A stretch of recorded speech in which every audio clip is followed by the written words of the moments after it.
When I first found out I had cancer, I was diagnosed with non-Hodgkin's lymphoma, large B cell, which is a fast-growing type of lymphoma. It started October with the symptoms. I had different symptoms, but I was technically diagnosed on February 12th of the following year, like 4 months later. The year was 2015. I absolutely felt that I had to stay strong in front of my children when my husband got cancer. It was very difficult to tell them the truth about what was going on, but that's the way we both wanted it to be. And it was very hard watching them break down or worrying about them or not being able to be with them because I was at the hospital with John and worrying that they weren't okay. I remember the first time we were sitting in the living room all together, and I remember him saying that he had been diagnosed and he had cancer in his throat. My grandfather had battled cancer as long as I've been alive. I watched him slowly die in front of me, going over to their house every week, and it was hard. I remember thinking, oh my God, like, the same thing is going to happen to my father, because I had never really known anyone who had had cancer and beat it. I'd only ever known my grandfather who had lost the battle. And so I was like, oh my God, my dad's going to die. And for any child who hears that, it's a really, really hard thing, because I was in 7th grade. When you're in 7th grade, you really don't understand. My little sister was in 5th grade. So imagine being in 5th grade and hearing that. I don't really think she understood it. I remember thinking my life's going to change. And thinking, what's going to happen? Is he going to live? I remember him telling us that it wasn't the same as my grandfather, that he was going to be okay, and that he was going to fight it, and he was going to fight it for us. And I believed him. I never thought of holding back the fact that I had cancer. I felt it was important and very important that I dealt with it with them and how to make them stronger in dealing with it. I told my family I had cancer in this room. I had discussed it with my wife first on how we were going to approach the children with it, and then we just sat down, and it was something that was curable to start with, and then how to deal with it afterwards, that it was a type of cancer and that it could be cured and I would be okay. It would just take time to be done. I couldn't keep my life the same after I found out I was diagnosed with cancer. Everything changed. The routines changed. My children changed. My whole family changed, and we had to deal with it and accept it for what it was and what the future would hold. First of all, there was a lot of crying going on, a lot of emotion going on, school, my job, financial, possibly losing the house, watching my children and crying inside, because it was like, it's so hard to describe the fact that you might not see your children in another year. It was very emotional for everybody.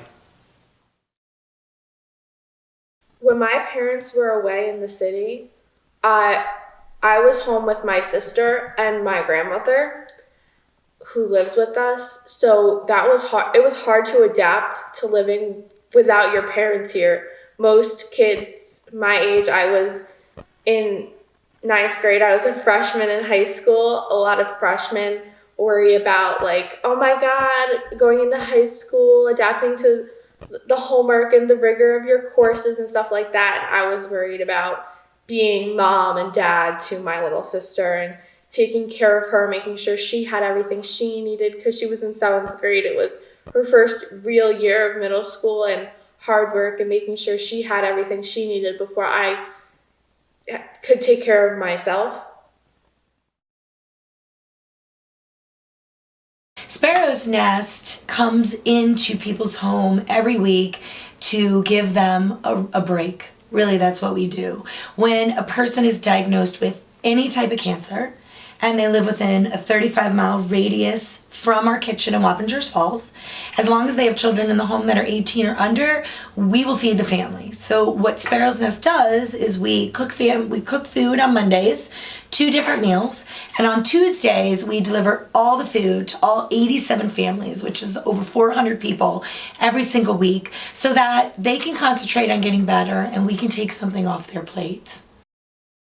The financial aspect of it was basically that I worked on flipping properties, and most of our income came from flipping the properties. And then when I was diagnosed with non-Hodgkin's lymphoma, suddenly I wasn't able to do that work because he didn't want me doing that work. And when I was being treated for chemotherapy, it was like I had to stay away from people, I had to stay away from dust, mold, and everything else. So bills are starting to pile up. Our mortgage was due every month, and we were living off the last amount of money that we really had. It's not like we had a lot saved up for a rainy day. It was like we were getting by as it was. I thought being away from my children would change my relationship with them, because I really felt, especially Allie, she was getting stronger mentally. She was getting stronger and she was becoming a leader. And sometimes when you get back into the picture, someone's stronger and you have to adjust to their way that they've grown without you. And my other daughter, Jackie, she was my emotional girl. She was there for me, but a lot of crying, a lot of worrying, a lot of getting upset. But I've always felt that being as loving as I have been as a father, and they have been as daughters, that it would all work out. I think that John Ellis is probably the one and only patient that I have had so many reoccurrences with. So with John Ellis and his story, for me, I watched this family have to persevere through thinking we're okay, no we're not okay, thinking we're okay again, well no we're still really not okay, hearing we're really now okay, and probably still wondering, are we okay? You always say, is the shoe going to drop? You know, are we really okay? Are we really in the clear? Can we go back to living a normal life? I would say John Ellis, for me, was the stubborn guy that was not about to take that food. And then I had to coerce Mom, Natalie, into taking the food, because I think she wanted to do everything as well. You know, I remember she had kind of quit working for a while. She was, there was a time when she was working and taking care of him, and she wasn't taking any days off. And she had these 2 beautiful kids to take care of, and you know, she thought she could do it all. And I said, just let me bring food, just like once. And I remember we brought a meal over, and that was it. She was like sold. And then, you know, we just kept bringing food. You know, I just remember watching that family, because we haven't had a family that we've had to go back to so many times before. So I remember for the staff, every time we heard we had to go back, it was heartbreaking. I think that this disease, as far as the disease goes, the worst thing that it caused me is, other than losing time with my family, is meeting the new families down at Sloan at Cope Lodge afterwards, and one by one they started dying, and it was very emotional for me, because it was like I became really good friends with them, and suddenly, you know, they're dying left and right, and I'm the one that's still alive, which I'm very grateful for. But it was like, it was so sad to see. It was so sad to see, you know, they were cured too, and yet time came and they died.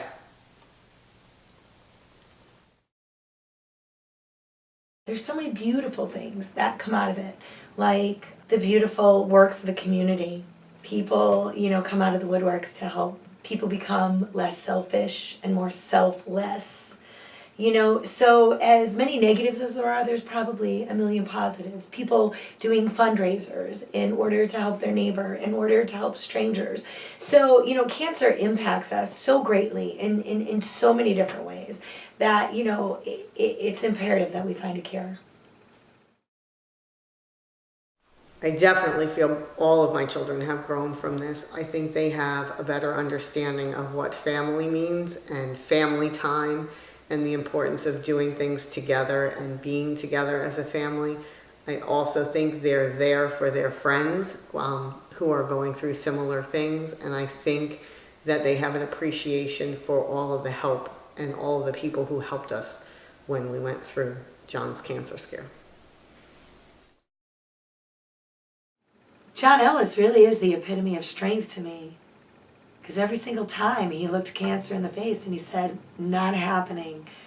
And he beat it. So that's what I remember most about the John Ellis story.